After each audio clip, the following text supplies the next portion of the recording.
I pulled into the driveway of my childhood home in suburban Denver, expecting a normal family dinner.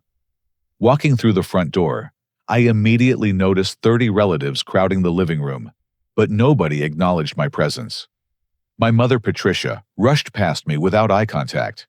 My father, Harold, barely grunted, and my sister, Amanda, whispered something to our cousins while pointing in my direction. The dining table was set for 31 people, but my usual spot had been replaced with a folding chair squeezed awkwardly at the corner. Something felt terribly wrong about this so-called family reunion. The atmosphere inside the house struck me as oddly orchestrated.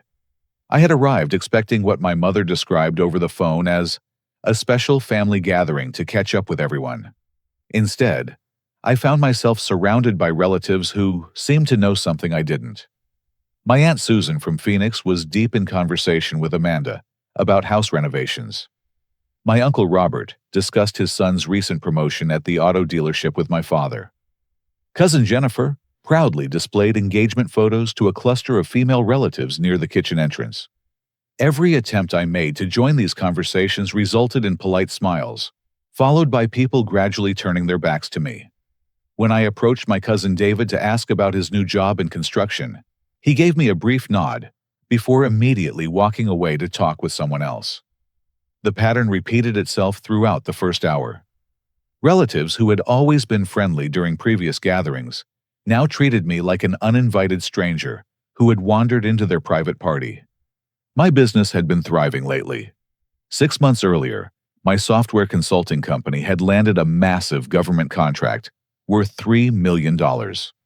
After years of working from my tiny apartment surviving on instant ramen and generic coffee, I finally achieved the financial stability that had eluded me since college graduation.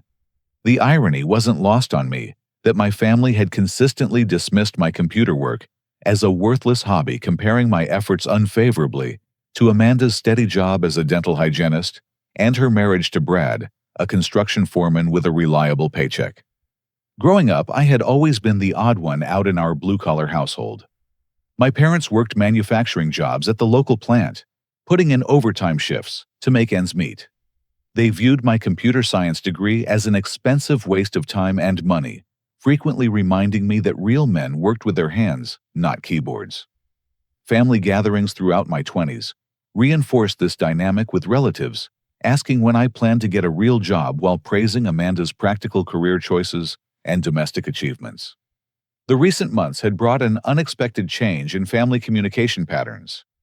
Phone calls that had been infrequent for years suddenly became weekly occurrences. My mother started asking detailed questions about my work projects and business prospects. Amanda began inviting me to family barbecues and holiday celebrations I hadn't been included in for years. I attributed this renewed interest to natural family bonds, reasserting themselves as we all grew older and more mature. Tonight's dinner arrangement puzzled me from the moment I walked through the door. My mother had made deliberate seating choices that isolated me from the main conversations. She placed me at the far end of the table, wedged between my elderly great-aunt Martha, who had severe hearing problems, and my 10-year-old nephew Tyler, who spent the entire evening playing games on his tablet. The positioning felt intentional, designed to minimize my participation in family discussions while maintaining the appearance of inclusion.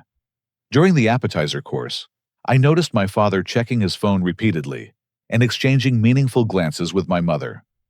Their behavior reminded me of parents coordinating surprise party logistics, except the energy felt calculating rather than celebratory.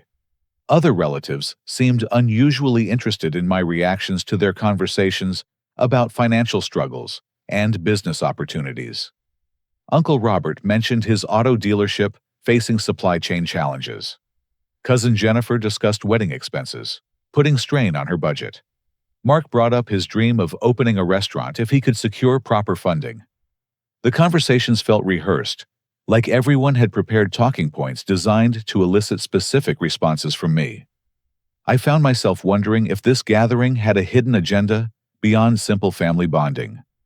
My suspicions intensified when I noticed relatives glancing in my direction during discussions of money troubles and investment opportunities. The timing seemed too coincidental, especially considering my recent business success had been covered in local business journals and industry publications.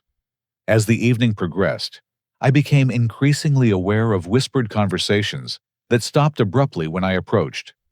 Groups of relatives would cluster together near the kitchen or living room, speaking in low tones before dispersing when they noticed me nearby. The dynamic reminded me of high school cliques, planning activities that excluded certain students, except these were supposed to be my family members who loved and supported me unconditionally. The breaking point came during the appetizer course, when I overheard a conversation between my cousin Mark and Amanda near the kitchen entrance. Mark was asking, "So when are you going to ask him about investing in the restaurant? Mom said this dinner was specifically to butter him up before you make the pitch. She said he's sitting on millions now and owes the family for all those years of support." Amanda responded, "We need to wait until after the main course. Dad wants everyone here to witness the conversation, so Bernie feels the family pressure. If he says no with 30 people watching, he'll look like a selfish jerk who abandoned his family after they made him successful." The revelation hit me like a physical blow to the chest. This entire gathering wasn't a family reunion or celebration of togetherness. It was an elaborate financial ambush, carefully orchestrated to manipulate me into funding various family ventures through guilt, social pressure, and emotional blackmail. Every relative present had been briefed on my recent business success and coached on their role in this coordinated scheme to extract money from me under the guise of family loyalty and gratitude. I sat there processing this information while maintaining my composure, realizing that my family had spent months researching my financial situation, planning this dinner, and preparing arguments designed to make me feel obligated to solve their various money problems. The fake warmth, the renewed contact, the sudden invitations to family events, everything had been calculated to position me for this moment of maximum vulnerability and social pressure. The realization that my family had orchestrated this entire evening as a financial manipulation scheme sent my mind racing through recent interactions with new clarity. I began paying closer attention to conversations around the dinner table, picking up details that revealed a much more complex web of financial desperation than I had initially understood. My sister Amanda and her husband Brad were facing serious mortgage troubles. Through careful listening, I learned they had fallen behind on payments after Brad's construction company lost several major contracts during the winter months. They had refinanced their house twice in the past 3 years, borrowing against equity to fund Amanda's expensive taste in home renovations and Brad's failed attempt at starting his own contracting business. The couple now owed more than their house was worth in the current market, and foreclosure proceedings would begin within 60 days without significant intervention. My parents' financial situation was equally precarious. Harold and Patricia had mortgaged their paid-off family home 2 years earlier to help fund Amanda's elaborate wedding, which cost nearly $40,000 and included a destination bachelor party in Las Vegas, a professional photographer, and a reception for 200 guests at an upscale country club. They were now struggling with monthly payments that consumed most of Harold's pension income, leaving little money for basic living expenses or unexpected emergencies. Uncle Robert's auto dealership was hemorrhaging money due to supply chain disruptions and changing consumer preferences toward electric vehicles. His traditional business model of selling used gasoline-powered trucks and sedans had become obsolete almost overnight, but he lacked the capital necessary to transition his inventory and training to accommodate newer technologies. Without substantial investment, the dealership would close within 3 months, eliminating his primary source of income and destroying 40 years of business relationships in the local automotive community. As I continued eavesdropping throughout dinner, I discovered that my extended family had been discussing my financial success for months, with an intensity that bordered on obsession. My mother Patricia had apparently spent considerable time researching my business online, finding news articles about government contracts, industry awards, and growth projections that painted a picture of substantial wealth and unlimited earning potential. She had shared this information with relatives, who then began calculating how my success could solve their individual financial problems. The conversations I overheard revealed that family members had developed specific expectations about my willingness to provide financial assistance. Cousin Mark had already signed a lease for restaurant space in downtown Denver, counting on my anticipated investment to cover equipment costs, initial inventory, and operating expenses for the first year. Cousin Jennifer had made deposits on wedding venues and vendors based on assumptions that family money would be available to supplement her limited budget. During the main course, the family's strategy became more obvious as relatives began sharing carefully crafted stories about my childhood and early adulthood. Aunt Susan reminisced about helping me with school supply purchases during elementary school, emphasizing how the family had always supported my education. Uncle Robert mentioned giving me my first computer programming book for my 16th birthday, suggesting that his gift had launched my entire career.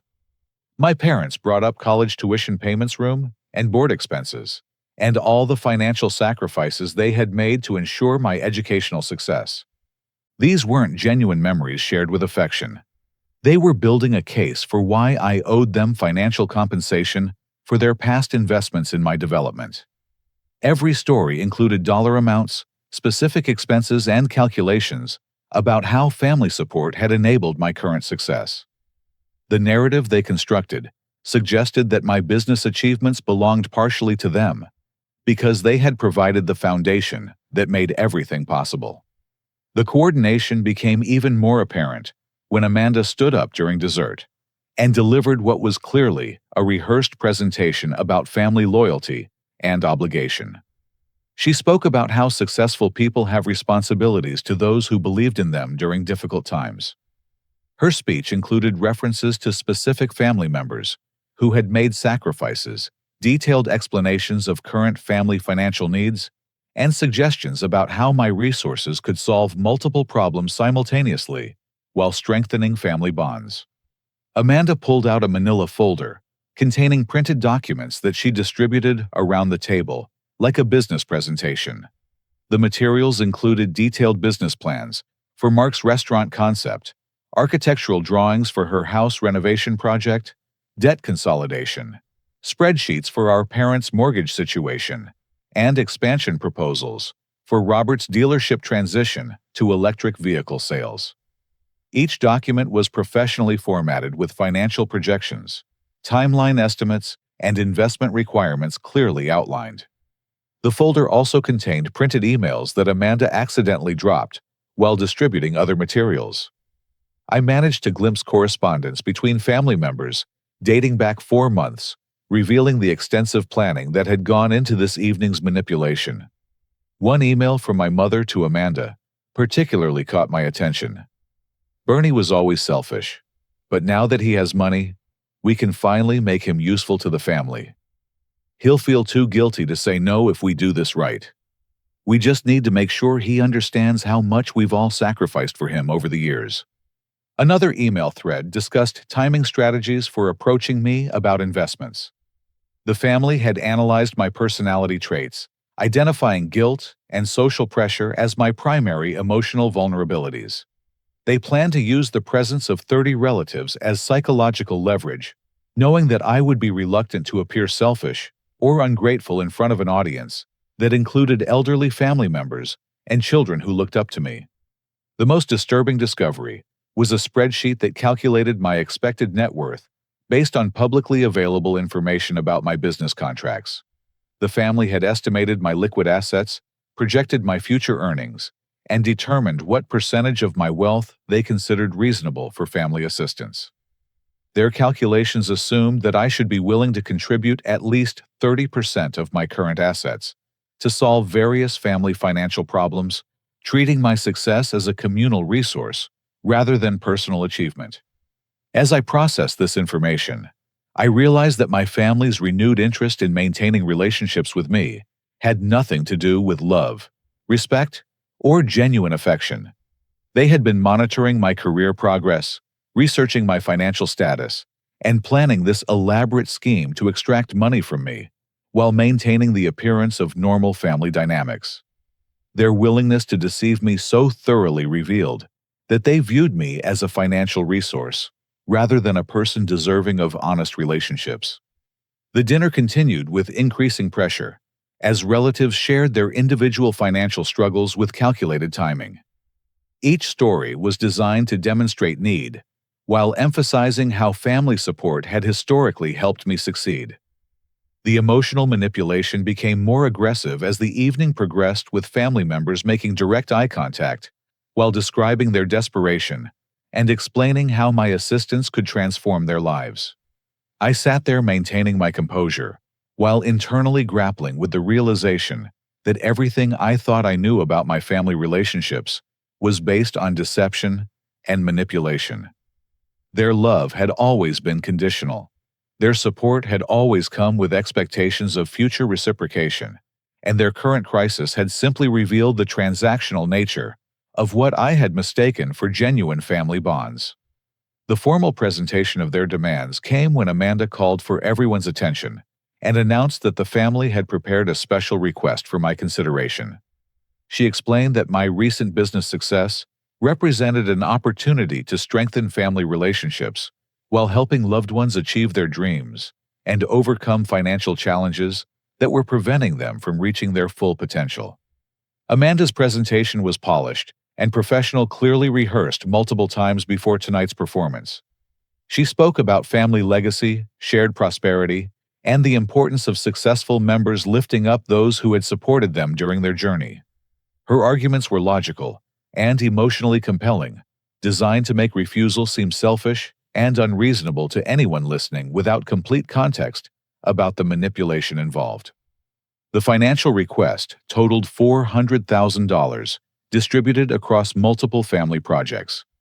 Mark needed $150,000 to launch his restaurant, which would employ several family members and create a gathering place for future celebrations.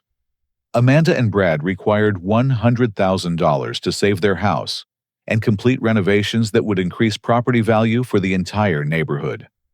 My parents needed $75,000 for debt consolidation and home repairs that would ensure their comfort during retirement years. Uncle Robert requested $75,000 to transition his dealership toward electric vehicle sales, preserving jobs for his employees and maintaining family business traditions. Each request was framed as an investment opportunity rather than charity, with promises of repayment schedules, profit-sharing arrangements, and ongoing family involvement in business decisions. Amanda had prepared contracts and legal documents that outlined terms and conditions, making the entire presentation appear professional and legitimate, rather than desperate and manipulative. The 30 relatives watched expectantly as I processed their coordinated proposal. Children sat quietly, sensing the importance of the moment without understanding the financial details. Elderly family members nodded approvingly, clearly briefed on their role in providing moral authority for the family's position. Everyone seemed to understand that this moment would define my character and determine my place within the family structure for years to come. I took a deep breath and responded with measured honesty. I explained that my business success required careful financial management and strategic reinvestment to maintain growth and stability. I mentioned upcoming expansion opportunities, equipment purchases, and personnel costs that would consume most of my available capital for the next 18 months. I suggested that smaller amounts might be possible in the future after careful evaluation of my cash flow and long-term business planning requirements. My response was reasonable, respectful, and financially responsible. I didn't refuse their requests outright, but I made it clear that their timeline and amounts weren't realistic given my actual business obligations and personal financial planning needs. I offered to discuss individual situations privately and explore alternative solutions that might address their problems without jeopardizing my company's stability and future prospects. The family's reaction revealed their true expectations and the depth of their sense of entitlement to my money. My mother, Patricia's carefully maintained facade of warmth and affection, disappeared instantly, replaced by cold anger that seemed to emerge from years of suppressed resentment. Her voice became harsh and accusatory as she listed every sacrifice the family had made during my childhood and young adulthood, calculating dollar amounts and demanding immediate compensation for their investments in my development. Patricia accused me of being fundamentally selfish and ungrateful, claiming that my success belonged partially to family members who had believed in me when nobody else would. She questioned my character, my values, and my understanding of family loyalty. Her anger seemed genuine and deeply felt, suggesting that she truly believed I owed them financial compensation for their past support and current dedication to maintaining family relationships. My father, Harold, joined the attack with his own calculations about child-rearing expenses, education costs, and ongoing family support over the years. He demanded that I repay every dollar they had spent raising me, treating parental responsibilities as loans that required repayment with interest once children achieved financial success. His anger focused on what he perceived as wasted investment, suggesting that they should have spent their money on Amanda instead of supporting my impractical educational pursuits. The situation escalated dramatically when Patricia stood up from the dinner table and walked to the living room wall where family photographs had hung for decades. In a rage that seemed to have been building for months, she began systematically removing pictures that included me, ripping them from their frames and throwing them into the trash can, while screaming about leeches and family betrayal. "You leech! You've sucked this family dry," she shouted, while destroying photos from my childhood high school graduation, college ceremonies, and recent business achievements. Each picture she threw away represented years of family history being erased in real time as 30 relatives watched in stunned silence. Her actions felt final and irreversible, like she was removing me from family memory as punishment for failing to meet their financial expectations. Harold enthusiastically supported Patricia's display, adding his own commentary about wasted investments and ungrateful children who abandoned their families after achieving success. He shouted about every dollar they had spent on my upbringing, education, and early career support, demanding immediate reimbursement for what he now characterized as loans rather than parental obligations. Amanda joined the pile-on with her own list of grievances and disappointments, detailing every family expense related to me over the years, while questioning my loyalty, character, and appreciation for their sacrifices. She abandoned her earlier professional presentation style in favor of personal attacks designed to shame me into compliance through emotional manipulation and public humiliation. Other relatives began contributing their own complaints and demands, creating a coordinated verbal assault that had clearly been planned as a backup strategy if their initial approach failed to produce the desired results. The 30 people who had gathered for dinner now formed an angry mob, united in their condemnation of my selfishness and ingratitude, treating me like a criminal who had stolen something that belonged to them. The physical confrontation began when Amanda grabbed my arm and started pushing me toward the front door, while continuing to scream about my character defects and family obligations. She shoved me repeatedly, making it clear that I was no longer welcome in the house where I had grown up, while other relatives continued hurling insults about my worthlessness and betrayal of family trust.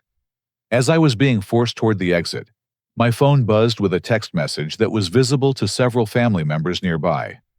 The message was from my business attorney, congratulating me on a development that none of them had anticipated. "Congratulations. The tech company acquisition offer came through. They're purchasing your business for $12 million. We need to discuss next steps immediately." The family members who saw this message realized that their assumptions about my wealth had been dramatically underestimated. I wasn't just financially successful. I was about to become genuinely wealthy, beyond anything they had imagined when planning tonight's manipulation scheme. Their anger intensified because they understood that they had just permanently damaged their relationship with someone who could have transformed all their lives if they had approached the situation with honesty and respect. The realization that they had destroyed their connection to someone worth $12 million added desperation to their rage. They had gambled everything on this manipulation strategy, and their failure meant they would face their financial crises without any hope of family assistance. Their burning bridges were now completely irreparable, and they knew it.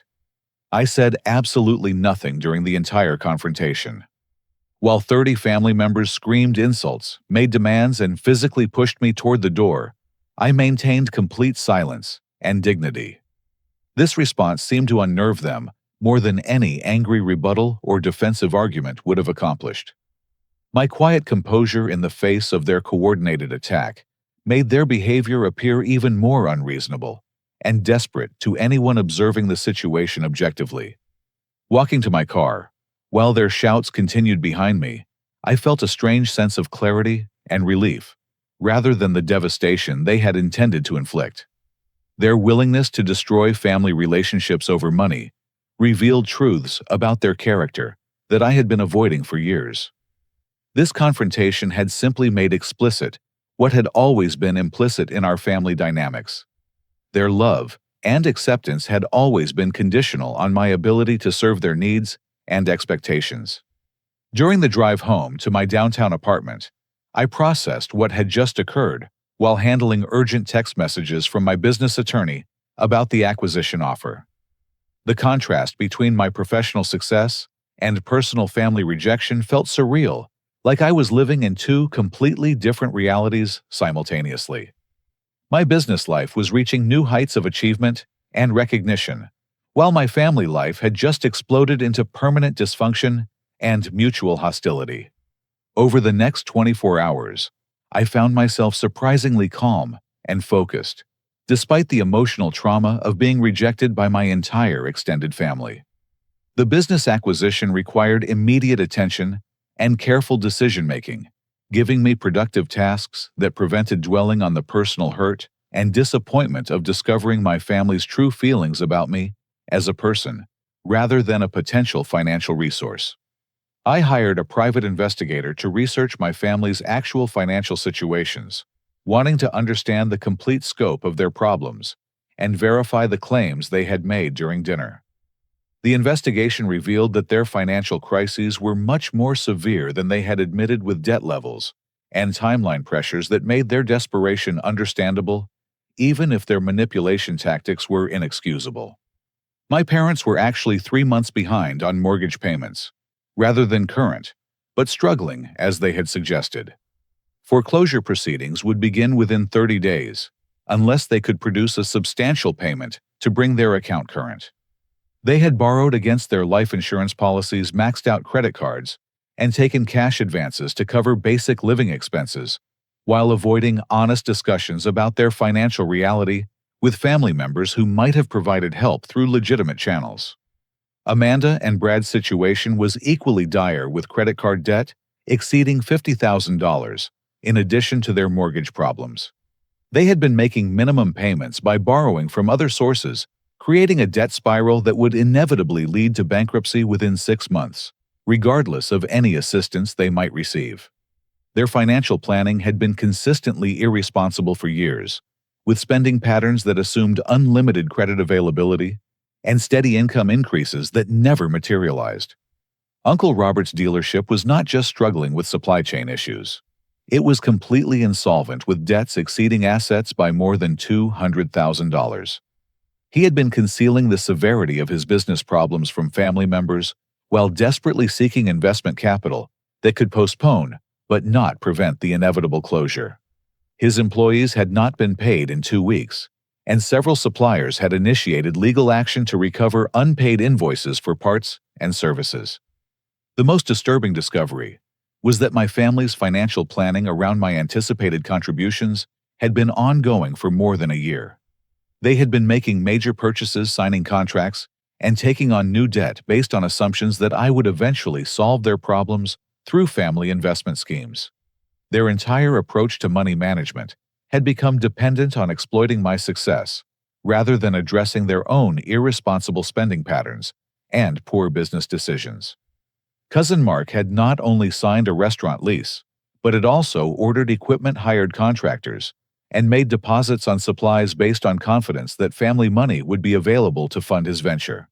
His business plan was fundamentally flawed with unrealistic revenue projections and inadequate consideration of operating expenses. But he had proceeded with implementation while counting on my financial backing to overcome any shortfalls. My business attorney and a family law specialist helped me establish legal structures to protect my assets from potential future claims or manipulation attempts. We created trusts and corporate arrangements that would prevent family members from accessing my wealth through legal action, while providing flexibility for any voluntary assistance I might choose to offer under appropriate circumstances. I began documenting everything related to the family's behavior, including the dinner planning emails. I had seen recordings of subsequent phone calls and witness statements from neighbors who had observed their increasingly erratic public behavior. This documentation wasn't intended for immediate use, but I wanted comprehensive records in case their desperation led to more aggressive tactics, like defamation campaigns or frivolous lawsuits. During this period, I also discovered that my family had been spreading rumors throughout their local community about my character and their version of recent events. They told neighbors, church members, and local business owners that I had abandoned my family despite having millions of dollars painting themselves as victims of an ungrateful and selfish son who had forgotten his roots and obligations. This public shaming campaign was designed to pressure me into compliance through social embarrassment and community judgment. They hoped that concerned community members would contact me to encourage reconciliation and family financial support, creating additional leverage beyond their direct manipulation attempts. However, their strategy began backfiring as community members, who knew me personally, started questioning the family's narrative. My former professors, business mentors, and professional colleagues began receiving inquiries about my character, and their responses contradicted the family's portrayal of me as selfish and ungrateful. Local news coverage of my business success also made their claims about my selfishness appear increasingly implausible to objective observers. The family's public behavior became increasingly erratic as their financial deadlines approached without resolution. They appeared at community events complaining loudly about ungrateful children and family betrayal. They contacted local church leaders requesting financial assistance while blaming their problems on my alleged selfishness. Their desperation was becoming obvious to everyone around them, undermining their credibility and generating sympathy for my position rather than theirs. I realized that their escalating behavior was providing me with significant leverage and documentation of their manipulation tactics. Their willingness to publicly destroy family relationships over money demonstrated the fundamentally transactional nature of their affection and support. Every desperate action they took further proved that they had never valued me as a person, only as a potential source of financial assistance. The private investigator also discovered that family members had been contacting my business partners and clients attempting to damage my professional reputation in hopes of forcing me to depend on family relationships again. They had been spreading rumors about my business practices and personal character to anyone who would listen, crossing from manipulation into active sabotage of my career and livelihood. This final revelation proved that they were willing to destroy my ability to earn money if they couldn't access the money I had already earned. Their actions had moved beyond disappointing family drama into intentional attempts to cause professional and financial harm, giving me complete justification for any response I chose to pursue through legal or personal channels. Without my anticipated investment, the family's carefully constructed house of cards began collapsing with devastating speed. Mark lost his restaurant deposit and faced lawsuit threats from landlords who had reserved prime commercial space based on his assurances about available funding. The equipment he had ordered arrived at a storage facility he couldn't afford to maintain, generating additional fees and penalties that consumed his remaining personal savings. Amanda and Brad received formal foreclosure notices requiring them to vacate their house within 45 days, unless they could produce a lump sum payment of $37,000 to bring their mortgage current. Their desperate attempts to refinance failed when lenders discovered their excessive credit card debt and Brad's irregular income from his struggling construction business. The house they had invested so much effort in renovating would soon be sold at auction, likely for less than the amount they owed.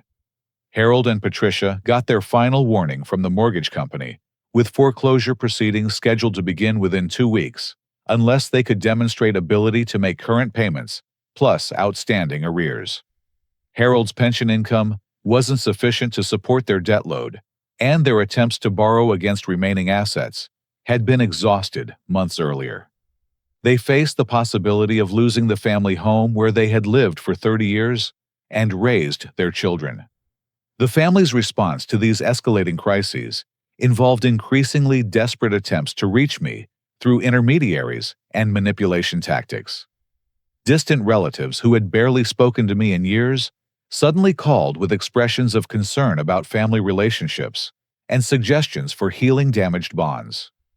These calls were clearly coordinated with similar talking points about forgiveness, family loyalty, and the importance of blood relationships over temporary disagreements. My childhood pastor contacted me to discuss honoring parental obligations and the biblical principles of supporting family members during times of need. His call was obviously prompted by my parents' request for religious authority to support their position, but his lack of knowledge about the actual circumstances made his intervention awkward and ineffective. I politely explained that family financial support should be based on mutual respect and honest communication, rather than manipulation and emotional blackmail. Amanda arranged for her children to call me with innocent questions about why Uncle Bernie didn't love them anymore and wouldn't help their family during difficult times. These calls were particularly painful because the children were being used as emotional weapons by adults who should have been protecting them from family financial stress and manipulation tactics. The kids had clearly been coached on what to say, but their genuine confusion about family dynamics added an extra layer of cruelty to Amanda's desperation. The public shaming campaign escalated dramatically as the family's financial deadlines approached. They posted lengthy messages on social media about ungrateful children and the importance of family loyalty, sharing detailed accounts of their financial struggles while portraying me as a wealthy villain who had abandoned his responsibilities. Their posts generated sympathy and support from people who didn't understand the complete context of our relationship dynamics. Family members began approaching local business owners, community leaders, and anyone who might have influence with me, sharing their version of events while requesting intervention on their behalf. They attended church services, community meetings, and social gatherings specifically to discuss their situation and generate public pressure for reconciliation and financial assistance. Their desperate behavior was beginning to backfire spectacularly as community members became uncomfortable with the family's constant requests for money and support. Neighbors who initially sympathized with struggling parents started questioning why grown adults would publicly air private family financial matters instead of addressing their problems through appropriate channels. Church members grew tired of hearing complaints about ungrateful children during every conversation, especially when the family's demands for money became more direct and aggressive. Local business owners started avoiding Harold and Patricia because their interactions inevitably turned into requests for loans, employment opportunities for family members, or business partnerships that would provide immediate cash infusions. Meanwhile, my business acquisition was completed successfully with extensive media coverage of the $12 million transaction. Local newspapers and business journals featured my success story as an example of entrepreneurial achievement and innovation in the technology sector. The contrast between my professional recognition and the family's claims about my selfishness made their narrative appear increasingly absurd to anyone following both stories. Some family friends and community members began reaching out to me directly curious about my perspective on the family situation and surprised by the discrepancy between my public reputation and the family's private complaints. When I shared factual information about the manipulation dinner and their coordinated demands for hundreds of thousands of dollars, people began understanding the actual dynamics involved, rather than the victim narrative my family had been promoting. The family's credibility continued eroding as their financial behavior became more visible to the community.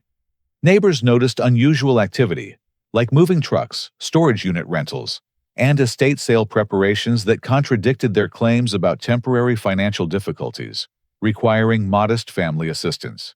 Their spending patterns during recent months also became topics of community discussion, with people questioning how families facing foreclosure could afford expensive vacations, luxury vehicle purchases, and home renovation projects. Uncle Robert's dealership closure created additional community awareness about the family's financial mismanagement. His employees shared stories about unpaid wages, bounced checks, and deceptive business practices that had preceded the final shutdown.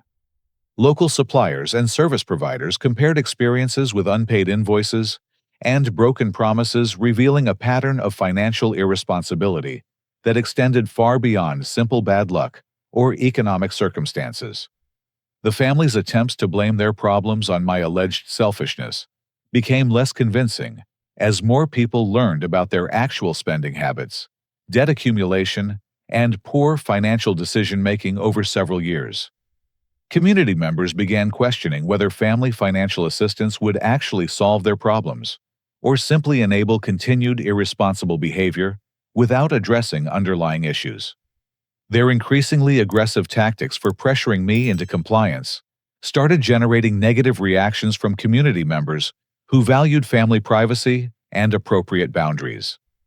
People became uncomfortable with the family's willingness to manipulate children, religious leaders, and social relationships for financial gain.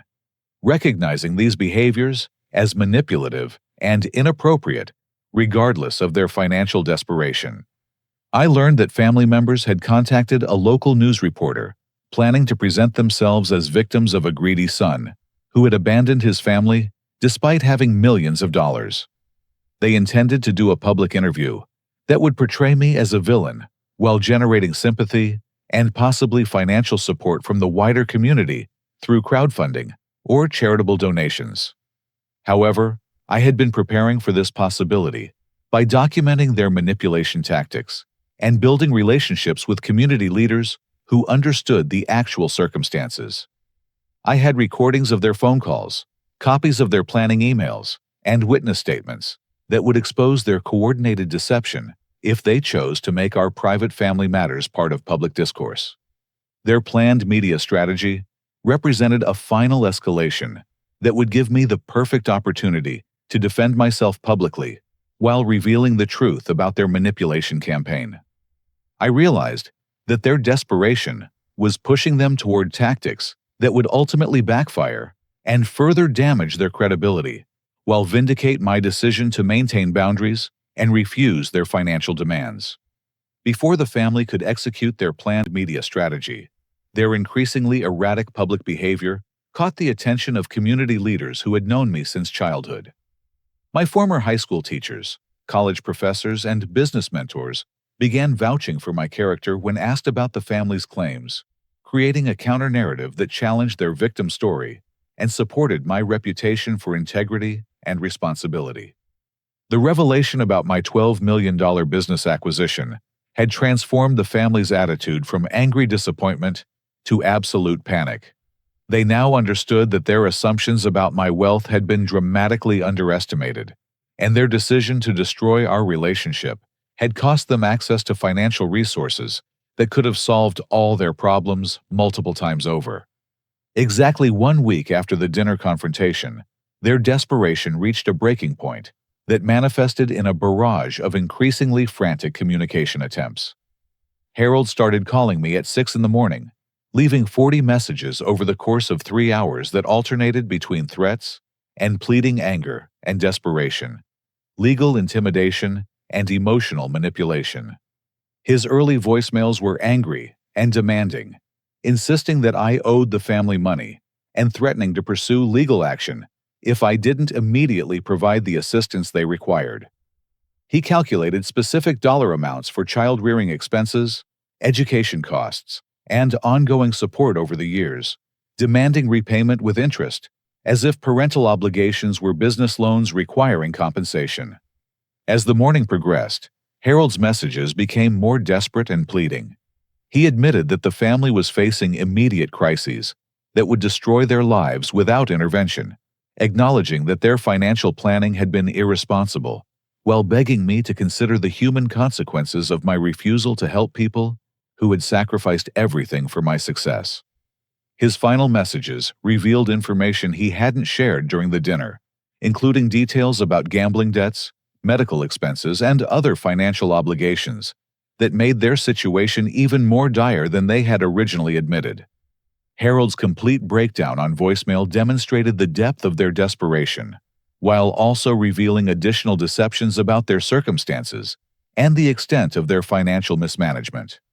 Amanda's phone campaign began at 7:30 in the morning, with 25 missed calls in 90 minutes, accompanied by voicemails that chronicled her emotional progression, from anger to panic to complete desperation. Her initial messages blamed me for destroying the family and accused me of caring more about money than human relationships, suggesting that my refusal to help proved fundamental character defects that had always been apparent to family members. As foreclosure deadlines approached, Amanda's voicemails became increasingly hysterical and incoherent. She described losing her children's home, disrupting their education, and destroying their sense of security because their uncle valued money more than family welfare. Her emotional manipulation tactics included detailed descriptions of how the children were affected by family stress and uncertainty about their housing situation. Amanda's later messages included admissions that the dinner had been planned as a manipulation strategy, acknowledging that the family had researched my financial situation and coordinated their approach to maximize psychological pressure. She admitted that their timing and tactics had been calculated while begging me to overlook their methods in favor of focusing on their genuine need for assistance. Her final voicemail was recorded while crying, admitting that she and Brad would lose everything they had worked for over the past decade. She acknowledged that their spending had been irresponsible and their financial planning inadequate, but she emphasized the immediate human consequences of their mistakes, while pleading for family compassion to overcome justified anger about their manipulation tactics. At 8 in the morning, my mother sent a single text message that represented a complete reversal from her behavior during the dinner confrontation. After screaming about leeches throwing family photos in the trash and demanding that I leave their house forever, she simply wrote, "Please, give us one chance." This message encapsulated the family's complete transformation from arrogant manipulation to desperate pleading within 7 days. The people who had confidently planned an elaborate scheme to extract money through guilt and social pressure were now reduced to begging for basic consideration and opportunity to repair the relationships they had destroyed through their own actions. The text message also revealed Patricia's recognition that their manipulation strategy had been fundamentally flawed and counterproductive. By treating me as a financial resource, rather than a family member deserving respect and honesty, they had destroyed any possibility of voluntary assistance while creating justified resentment about their tactics and motivations. Through their frantic communications, I learned additional details about the family's financial schemes that hadn't been revealed during dinner. They had not only borrowed money against their properties, while assuming I would cover the debts, but they had also made commitments to contractors, suppliers, and creditors based on promises about family financial support that they couldn't honor without my cooperation. Mark had signed contracts for restaurant equipment and renovation work, totaling more than $200,000, using family assurances about available funding as collateral for extending credit terms. When suppliers attempted to collect payment, Mark had to admit that the promised family investment wasn't available, resulting in legal threats and damage to his credit rating that would prevent future business ventures. Amanda and Brad had committed to paying contractors for home renovation work based on expectations about mortgage assistance, leaving them vulnerable to construction liens and legal action when payments couldn't be made. Their attempts to cancel contracted work resulted in penalties and legal fees that further worsened their financial situation. The family's community reputation continued deteriorating as their desperate behavior became more visible and disruptive. They appeared at local business establishments pleading for employment opportunities, loan extensions, and charity assistance while continuing to blame their problems on my alleged selfishness and family abandonment. Church members and community leaders who initially sympathized with the family's struggles began distancing themselves as the truth about their manipulation tactics and financial irresponsibility became apparent. People recognized that the family's problems resulted from years of poor decision-making rather than temporary setbacks, requiring community support and intervention. Local business owners started avoiding interactions with family members who had become aggressive in their requests for financial assistance, employment opportunities, and business partnerships.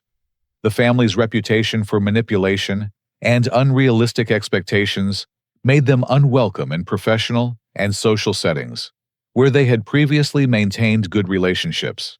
I discovered that my family had been contacting my business partners and professional colleagues, attempting to damage my reputation and create doubts about my character and business practices. They hoped that professional isolation would force me to depend on family relationships for emotional and social support, making me more vulnerable to their manipulation tactics. However, my professional relationships were based on years of honest dealing and successful collaboration, making the family's claims about my character appear obviously motivated by financial desperation rather than legitimate concerns about my business practices. My colleagues understood the situation as family drama rather than professional misconduct, and their support actually strengthened my resolve to maintain appropriate boundaries with manipulative family members. The final revelation was that family members had been coordinating their communication strategy through group text messages and conference calls, planning their timing and messaging to maximize emotional impact, while monitoring my responses for signs of weakening resolve. Their campaign was calculated and systematic, rather than spontaneous expressions of family concern, proving that their desperation hadn't produced genuine recognition of their mistakes or desire to repair damaged relationships. This coordinated harassment campaign crossed from family drama into potential legal issues, giving me grounds for pursuing restraining orders or other legal protections if their behavior continued to escalate. Their willingness to engage in systematic harassment demonstrated that they were willing to cause me significant distress and professional harm in their attempts to access my financial resources. I realized that my family's desperate pleading represented an opportunity to address our relationship problems from a position of complete leverage and clarity. Their financial crisis had stripped away all pretense and manipulation, revealing the true nature of our family dynamics, while creating circumstances where genuine change might be possible if they were willing to acknowledge their mistakes and commit to different behavior patterns. Rather than ignoring their pleas or responding with anger, I decided to engage with them on my terms, using conditions that would protect my interests while testing their willingness to accept responsibility for their actions. I scheduled a meeting at my attorney's office, requiring all family members to attend with legal representation if they wanted to discuss any possibility of financial assistance or relationship repair. The neutral location and formal setting eliminated their ability to use emotional manipulation, social pressure, or familiar environments to influence the conversation. My attorney's presence ensured that any agreements would be properly documented and legally enforceable, protecting me from future manipulation attempts, while creating accountability for any commitments they made during negotiations. I prepared a detailed contract outlining the terms and conditions under which I would consider providing limited financial assistance to family members who demonstrated genuine change in their attitudes and behavior patterns. The contract included mandatory counseling requirements, budget oversight provisions, regular progress reporting, and strict limitations on the amounts and timing of any financial support. The contract also required formal written apologies for their manipulation tactics, public acknowledgement that they had been wrong to demand financial assistance, and explicit agreements that I had no obligation to solve their financial problems or fund their lifestyle choices. They would need to accept complete responsibility for their financial mismanagement, while recognizing my right to control my own money and life decisions. During the meeting, I explained that I was willing to provide assistance with their most critical immediate needs, but only under strict conditions that would prevent future manipulation and ensure that my help would actually solve their problems, rather than enable continued irresponsible behavior. The assistance would be structured as loans, with formal repayment schedules, rather than gifts, and any defaults would immediately terminate all family relationships permanently. My parents qualified for mortgage assistance that would prevent foreclosure, but only if they agreed to financial counseling, budget oversight, and downsizing to a more affordable living situation within 6 months. The assistance would cover immediate arrears and provide transition funds, but they would need to demonstrate sustainable monthly payments before receiving any additional support. Amanda and Brad could receive foreclosure prevention assistance, but only if they agreed to credit counseling, debt consolidation planning, and strict budget limitations that prevented future overspending. Their assistance was contingent on Brad's commitment to steady employment and Amanda's agreement to return to full-time work to supplement their household income. Uncle Robert would receive limited assistance to pay outstanding employee wages and close his dealership with dignity, but no funding for business continuation or expansion plans. He would need to accept that his business model was no longer viable and commit to finding alternative employment that utilized his automotive expertise in more sustainable ways. Mark would receive no restaurant funding, but I offered to help him find employment in food service establishments, where he could develop practical experience and realistic understanding of restaurant operations before considering future entrepreneurial ventures with his own resources and proper business planning. Faced with immediate foreclosure, bankruptcy, and financial ruin, my family had no choice but to accept my terms and acknowledge that their manipulation tactics had been wrong and counterproductive. They signed formal agreements that included admissions of their deceptive behavior, apologies for their treatment of me during the dinner confrontation, and commitments to follow the assistance terms without complaint or renegotiation attempts. The process was humiliating for family members who had expected to control our interactions through guilt and emotional manipulation, but their desperation left them no alternative except complete acceptance of my conditions. They were forced to treat me with the respect and honesty that should have characterized our relationships from the beginning. Over the following months, mandatory counseling and budget oversight revealed the extent to which my family's financial problems resulted from entitled attitudes, unrealistic expectations, and consistent refusal to live within their means. The counseling process forced them to confront their manipulative behavior patterns while developing more honest and realistic approaches to money management and family relationships. The financial assistance I provided solved their immediate crises, while the strict conditions prevented them from returning to their previous patterns of irresponsible spending and manipulation. They were required to demonstrate measurable progress in their financial planning and relationship behaviors before receiving any additional support or consideration.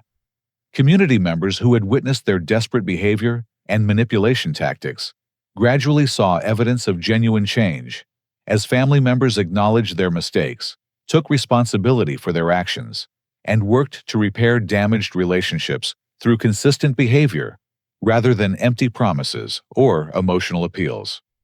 My relationship with family members improved dramatically once the option to manipulate me financially was eliminated. Without the ability to exploit my success for their own benefit, they were forced to engage with me as a person, rather than a resource, creating possibilities for genuine affection and mutual respect that had never existed in our previous interactions. The experience taught me invaluable lessons about recognizing manipulation, establishing healthy boundaries, and distinguishing between people who value you as a person versus those who only care about what you can provide for them. My willingness to walk away from toxic relationships paradoxically created opportunities for healthier connections based on mutual respect rather than exploitation. 1 year later, my family relationships had been completely transformed. My parents learned to respect my autonomy and appreciate my success without feeling entitled to control my resources. Amanda developed genuine gratitude for my assistance, while taking pride in her own efforts to build financial stability through responsible behavior rather than manipulation. The extended family members who had participated in the manipulation dinner learned that authentic relationships require mutual respect, honesty, and recognition of appropriate boundaries. Those who couldn't accept these standards gradually distanced themselves, while others committed to building healthier family dynamics based on love rather than financial exploitation. I organized a second family dinner exactly 1 year after the original manipulation event, but this time, the atmosphere reflected genuine warmth, honest communication, and mutual appreciation. The same relatives who had witnessed my humiliation and rejection now saw a family that had learned the true meaning of respect, responsibility, and unconditional love. The dinner conversation focused on everyone's personal growth, professional achievements, and positive life changes rather than financial problems or assistance requests. Family members shared their pride in overcoming challenges through their own efforts, while expressing genuine gratitude for the support that had helped them develop better life skills and relationship patterns. As I looked around the table at family members who had learned to value me for who I was, rather than what I could provide, I felt deep satisfaction knowing that my refusal to be manipulated had ultimately saved our relationships by forcing everyone to grow into better people. Sometimes the greatest act of love is refusing to enable destructive behavior, even when that refusal appears cruel to people who aren't ready to accept responsibility for their own lives. The experience reinforced my understanding that financial success reveals people's true character while creating opportunities to help others in ways that promote growth rather than dependency. By maintaining firm boundaries and clear expectations, I had transformed my family's manipulation tactics into opportunities for genuine relationship building and personal development. Money doesn't buy love or happiness, but it can provide the leverage necessary to establish healthy relationships with people who are willing to treat you with the respect and honesty that every person deserves. My family finally learned that love cannot be demanded or manipulated. It must be earned through consistent demonstration of genuine care and respect for others as complete human beings, rather than resources to be exploited. Now, I want to hear from you. Have you ever experienced family members or friends who changed their behavior toward you after you achieved financial success? How did you handle relationships with people who seemed more interested in what you could provide than who you were as a person? Share your experiences in the comments below, and don't forget to like this video if my story resonated with your own experiences with family dynamics and financial boundaries. I appreciate everyone who took the time to listen to my story and hope it helps others recognize manipulation tactics while building healthier relationships based on mutual respect and genuine affection.